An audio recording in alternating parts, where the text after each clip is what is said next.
இன்று மாற்றத்தின் நாள். மாற்றம் உண்டு.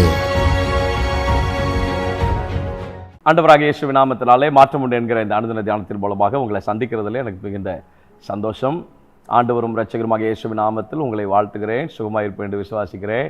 ஆண்டவர் உங்களோடு கூட இருந்து அற்புதமாக, ஆச்சரியமாக, மேன்மையாக தம்முடைய விசேஷித்த கரத்தை உங்கள் மேல் வைத்து அற்புதமாய் கர்த்தர் உங்களை நடத்துவாராக. சோர்ந்து போக வேண்டாம், தைரியமாக இருங்க. தேவனுடைய நன்மைகளும் கிருபைகளும் நிச்சயமாக உங்களுடைய வாழ்க்கையிலே வெளிப்படட்டும் என்று இயேசுவின் நாமத்தில் உங்களுக்காக நான் ஜெபிக்கிறேன். The book of Zechariah, chapter number 10, verse number 9. 10ஆம் அதிகாரம், சகரியா தீர்க்கதரிசன புஸ்தகம் 9ஆம் வசனம். நான் அவர்களை ஜனங்களுக்குள்ளே இறைத்த பின்பு அவர்கள் தூர தேசங்களிலிருந்து என்னை நினைத்து தங்கள் பிள்ளைகளோடு கூட பிழைத்து திரும்புவார்கள். Though I scattered them among the nations, yet in far countries they shall remember me, and with their children they shall live and return. நான் அவர்களை ஜனங்களுக்குள்ளே இறைத்த பின்பு, ஒரு காலத்தில் தேவனுடைய பிள்ளைகள் குப்பையை போல தூக்கி எறியப்பட்டிருந்தார்கள். ஆனால் அப்படிப்பட்ட நபர்களை குறித்து ஆண்டவருடைய வார்த்தை சொல்லுகிறது, நான் அவர்களை ஜனங்களுக்குள்ளே விதைகளாக நான் விதைக்கிறேன். ஒரு காலத்தில் குப்பையாய் தூக்கி எறியப்பட்டவர்கள் இன்றைக்கு முளைத்து எழும்பும்படிக்கும், ஆசீர்வாதமாக இருக்கும்படிக்கும், மேன்மையாக இருக்கும்படிக்கும் விதைகளாக கர்த்தர் இறைக்கிறார். அவர்கள் முளைத்து எழும்பி தேசத்தை அசைக்கிறவர்களாக, சமுதாயத்தை அசைக்கிறவர்களாக, ஆசீர்வதிக்கப்பட்ட சந்ததியாக அவர்கள் எழும்பி வந்தார்கள் என்று வேதம் நமக்கு கற்றுக் கொடுக்கிறது. ஒரு காலத்தில் யோசேப்பை குப்பையை போல தூக்கி வீசினார்கள், குழிக்குள்ள தூக்கி போட்டார்கள், விட்டு போட்டார்கள். கர்த்தர் அந்த குப்பையை விட்டாரா? இல்லை. அந்த விதை வளர்ந்து வந்தது, அது முளைத்து அது வளர்ந்து வந்தது, அது தேசங்களுக்கு ஆசீர்வாதமாய் மாறினது.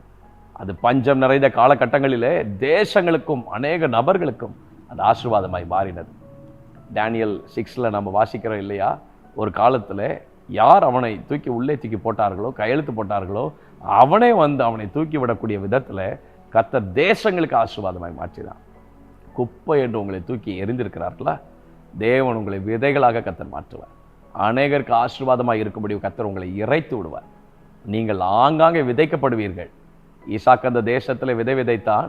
கர்த்தர் அவனோடு கூட இருந்தபடினாலே அந்த வருஷத்துல தானே 100 மடங்கு பலன் அடைந்தான் என்று வேதத்தில் வாசிக்கிறோம் இல்லையா? அது பூ பூத்து காய் காய்த்து வாதுமை பழங்களை கொடுத்தது என்று ஆரோனின் கோலை குறித்து நம்ம வாசிக்கிறோம் இல்லையா? குப்பையாக எரிந்திருக்கலாம், குப்பையாக எரிந்திருக்கலாம். கர்த்தர் அதை துளிர் விடும்படி செய்வார். அது பூ பூத்து அது காய் காய்த்து வாதுமை பழங்களை கொடுக்கக்கூடிய விதத்தில் கர்த்தர் நம்மை தேசத்தில் இறைத்து விடுவார்.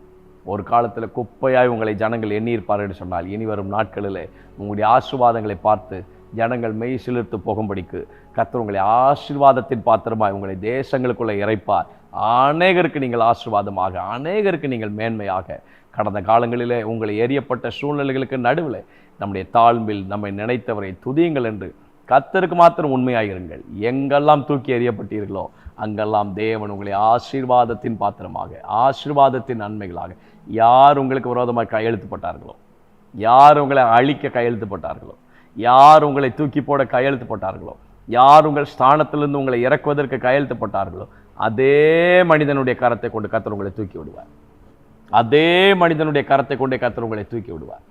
எந்த எபிரேய ஸ்திரீகளை கொண்டு ஆண் பிள்ளைகளை எல்லாம் கொலை செய்ய வேண்டும் என்று சத்துரு திட்டமிட்டானோ, அதே எபிரேய ஸ்திரீகளை கொண்டு, ஆமென் ஸ்தோத்திரம், தேவன் ஆண் பிள்ளைகளை காப்பாற்றக்கூடிய விதத்தில் கர்த்தர் மாற்றி அமைத்தார். உங்களுடைய வாழ்க்கையை குறித்த நெகட்டிவ் பிளான்ஸ் எல்லாம் மாறும். கர்த்தர் அதை எல்லாத்தையும் பாசிட்டிவாக மாற்றுவார். ஒரு காலத்தில் குப்பையாக எறியப்பட்ட நீங்கள் தேசங்களுக்குள்ளே இறைத்து அநேகருக்கு ஆசீர்வாதங்களை கர்த்தர் உங்களை மாற்றுவதற்கு தேவன் மாத்திரமே உண்மை உள்ளவர். அவர் மாத்திரமே இதை செய்ய முடியும். ஜெபம் பண்ணலாம். தேவனே, கர்த்தர் அப்படி எங்களை மாற்றும்படியாக நாங்கள் ஜெபம் பண்ணுவோம். நீர் நினைத்தால் மாத்திரம் தான் நம்முடைய பிள்ளைகளுடைய வாழ்க்கை ஃப்ளரிஷ் ஆக முடியும்.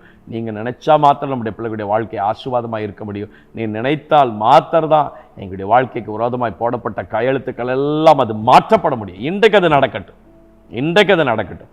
பிள்ளைகளுக்கு விரோதமாய் போடப்பட்ட கையெழுத்துகள், பிள்ளைகளை குப்பையில் தூக்கி போட்டவர்கள், பிள்ளைகளை குழியிலே தூக்கி போட்டவர்கள், பிள்ளைகளை சிறைச்சாலையில் தூக்கி தள்ளினவர்கள்.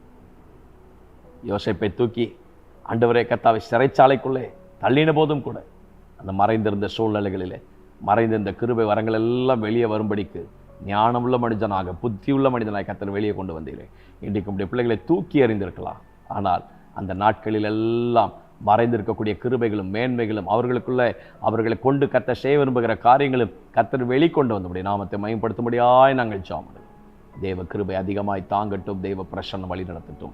தொடர்ந்து நடத்தும் ஆசீர்வாதம் இயேசுவின் நாமத்தில் ஜெபிக்கிறோம் ஜீவனுள்ள பரமபிதாவே. ஆமென், ஆமென், ஆமென். May God bless you. தைரியமா இருங்க, சோர்ந்து போகாதீங்க.